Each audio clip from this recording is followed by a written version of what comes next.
from the Great Smoky Mountains. Europe has just made a commitment to socialism in spite of their terrible financial situation. Here in the United States, labor unions are attempting to maintain their stranglehold on American business and government employment. Governments everywhere are operating with tremendous deficits, and American youth seems apathetic, turning to mind-numbing devices to soften the impact of their dismal futures.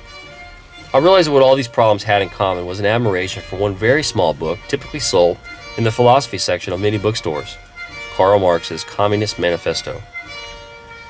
Many of the problems we see around us today are simply the direct result of a commitment to failed philosophy. So the best way to correct the situation is with competing ideas. This is why I wrote the new thriller, Tail the Dragon, which goes beyond the usual format of a fictional novel, but is rather a work of philosophy which intentionally explores the idea of freedom and what it means to individuals and societies.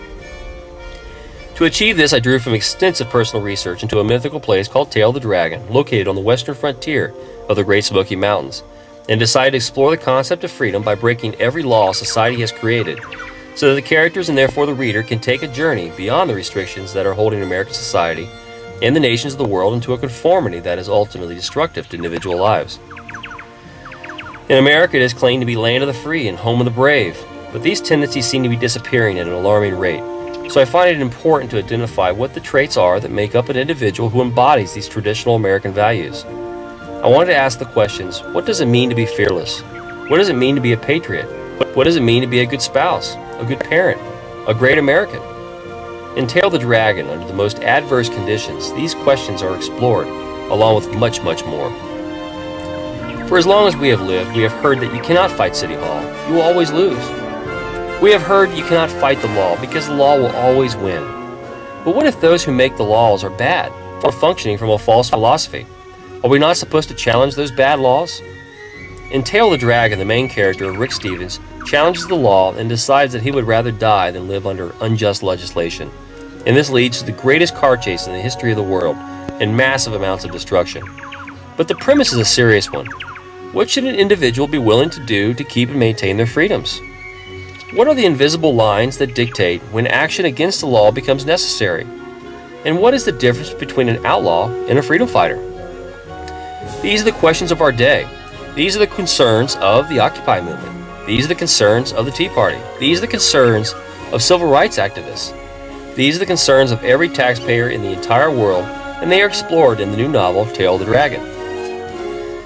It is for these reasons that you will find the book under the philosophy section of a bookstore, as opposed to general fiction, because it is not intended to only entertain, but to bring about thought and to directly compete with Karl Marx and Sir Thomas More, who have contributed much to modern philosophy, which is at the root of many of the problems globally. America has a unique philosophy that developed as a direct result of its independent nature, and it deserves more spokesmen for liberty than it currently has.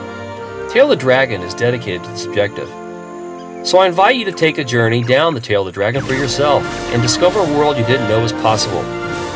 Tail the Dragon ends with the President of the United States trying to piece together an American royal and civil war, a war between individuality and the theories of collectivism.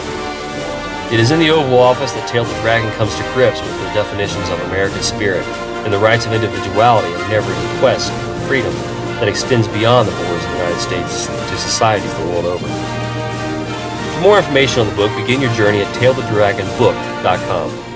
The book is ultimately dedicated to every person who has received a speeding ticket or fears getting a traffic citation and suspects that fines are just another form of unjust taxation.